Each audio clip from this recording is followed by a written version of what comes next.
பாலஸ்தீனம் வேட்டையாடப்பட்டு கொண்டிருப்பது நம் அனைவருக்குமே தெரியும். எல்லா இடங்களிலும் குண்டுமழை பொழியப்படுகிறது. கட்டடங்கள்லாம் இடிந்து விடுகின்றன. அங்கே இருக்கக்கூடிய மக்களுக்கு உணவில்லை, நீர் இல்லை, மின்சாரம் இல்லை, இன்டர்நெட் வசதி இல்லை, இருப்பதற்கு வீடு கூட இல்லை. இப்படிப்பட்ட ஒரு நெருக்கடியான காலகட்டம். எல்லா வீடுகளிலும் பார்த்தீங்கன்னா, எல்லா வீட்டிலையும் இறந்து போய்க்கொண்டே இருக்கிறார்கள்.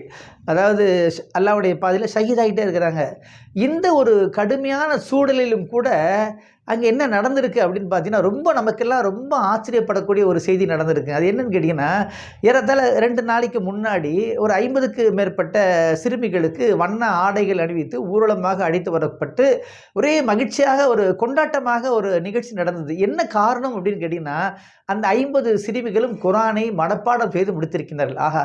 எவ்வளவு ஒரு அற்புதமான செய்தி பாருங்க. ஆக இவ்வளவு இடர்பாடுகளுக்கும் நடுவிலும் தினமும் குர்ஆனுடைய வகுப்பு நடந்து கொண்டிருக்கிறது என்பதை நாம் எண்ணி பார்க்க வேண்டும்.